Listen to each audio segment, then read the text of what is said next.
Welcome. I wanted to continue the discussion on magic from another angle. I had a lot of thoughts following Soul's last video. Many in the comments were still really condemning magic, yet ultimately we all use tools attributed to Azazel. So I find it a bit funny for us to be criticizing whether magic is good or evil when we're all sitting at our screens typing away using forbidden technology that was given to mankind by these very same demons that we associate with dark magic. If you are someone who considers magic evil and you condemn it because it's a product of fallen angels, then how can you at the same time have anything to do with any of Azazel's creations? And Azazel taught men to make swords and knives and shields and breastplates, and made known to them the metals of the earth and the art of working them, and bracelets and ornaments and the use of antimony and the beautifying of the eyelids, and all kinds of costly stones and all coloring tinctures. And there arose much godlessness, and they committed fornication, and they were led astray and became corrupt in all their ways.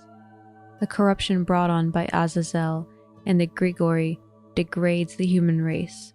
And the four archangels, Michael, Gabriel, Raphael, and Uriel, saw much bloodshed upon the earth, and all lawlessness being wrought upon the earth. The souls of men made their suit, saying, Bring our cause before the Most High.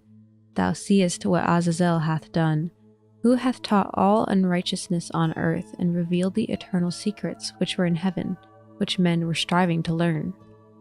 So a lot of everyday things like jewelry, eyeshadow, bullets, batteries, guns, smartphones, language, even fire, all of these things are given to us by these fallen ones. Yet today we still condemn one another for each and every act that goes against a physical book written in a language given to us by these same fallen angels. I know that there will be some thinking things like, even if that is true, I only use my computer for good. I truly only talk about God and helping people and spreading the word. And that's just fine. But if we're to use the same rules that are promoted in the Bible, what you're basically implying is that your use of this technology is necessary because ultimately it's a means to an end, and that you committing this one particular sin repeatedly is irrelevant because in the long run, your good deeds, spreading the word, will outweigh the act of using this fallen angel technology. But wait, do you also wear jewelry, or use eyeshadow, own guns or property? We currently live in an ego-based world where we are contributing to our ego when we have property. Property is bought through the art of business. This all belongs to the realm of materialism, Azazel's world. As we go up into higher planes of existence, this ego dissolves. Ego is a product of this fallen state of consciousness. If you are against magic, then why are these sins not considered? Ultimately, we're all in a really similar position. We're all born into this world and fed a narrative, either in church or school, that shaped our outlook on the world. To me, we're still very much children kind of wandering around a chaotic world trying to make sense of our overstimulating surroundings. Some of us are undoubtedly more mature than others. I know some of you guys are mothers, grandfathers, teachers, artists, soldiers, yet we all have a lot of the same thoughts and questions. If you really are completely against all things magic because it's from the fallen angels, then you might want to reconsider and truly live like Jesus. Void of material possessions, wandering place to place, spreading the word of God. No phone, no electricity, no jewelry. Doesn't really sound like a life most of us are willing or able to take on right now. I know that some people who are Christians and watching this video aren't making like snide remarks or mean comments and are really just listening. And even those Christians who do make those comments are only doing what they think is right based on the way they were taught. Just like I'm doing what I feel is right based on my experiences. There's no intention to rip anyone a new one here by pointing out this and saying like, oh, well, you're doing this, so meh. I'm just trying to understand where the divide is between things that we use in our daily lives being good or evil, despite having the same origins. What makes magic any more deceptive or dangerous than makeup or guns? They're just tools, and that's exactly how some people feel about magic. Magic doesn't hurt people, people hurt people. And it's the decision of the individual to decide on how to use a tool. A hammer could be used to build or destroy. A gun can be used to protect or for wicked purposes. Makeup can be beautiful, but it can also be deceptive. The outcome is dependent on how the tool is utilized. So the bottom line is that bad people will always find a way to use any means to make their evil vision a reality. Same argument is with weapons. Even if we banned weapons, there will always be people who will find a way to get their hands on weapons and use them for evil. And then, they can use them against anybody because nobody else will have weapons. This creates actually like an even stronger evil because those who are evil know that they have the advantage because the playing field is no longer level. So essentially what religion poses to accomplish is the removal of a dangerous power from humanity. And before I go any further, I'd like to clarify that I don't doubt that there were indeed some people who were taking advantage of this power and using it recklessly. There are cults who take part in sacrificial magic, and those cults were already hidden away from society, so for them to continue their practices in hiding would probably be fairly easy.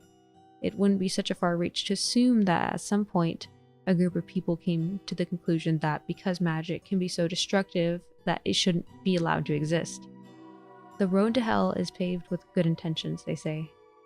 However, it can't truly be removed because it is in all of consciousness, but it can be manipulated and it can be controlled by changing our perception.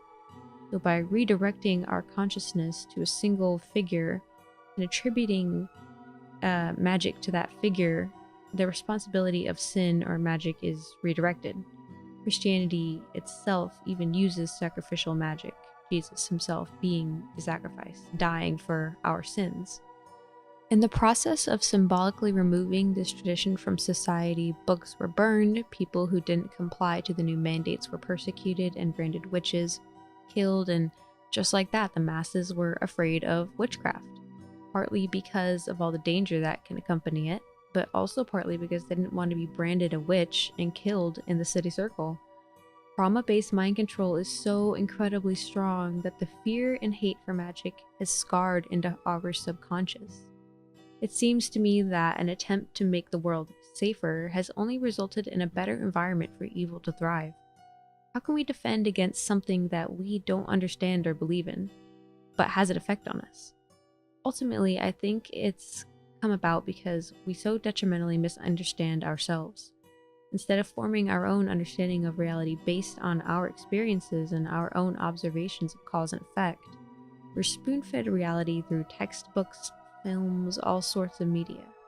It doesn't make books and movies inherently evil, of course, but because there are those who understand the human psyche and magic, they're able to mass-produce media and subtly manipulate human consciousness to their desired narrative with these tools.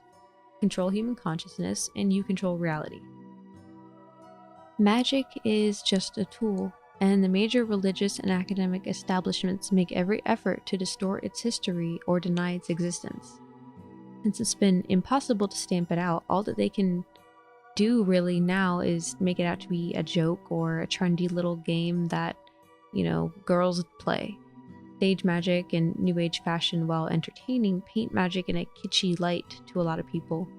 Popular outlook on magic is that it's cheesy and cringy because science boldly labels it pseudoscience.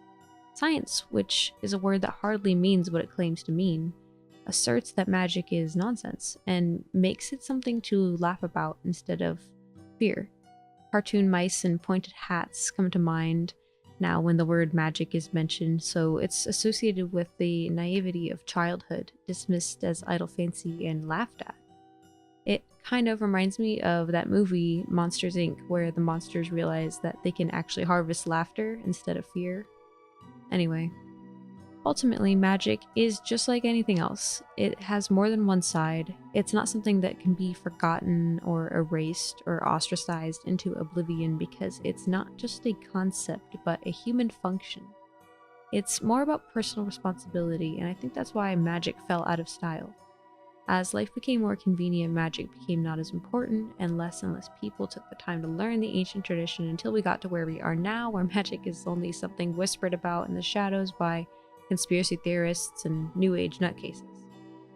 either laughed about or looked upon with fear and disdain. And I think it's in part just because of misunderstanding.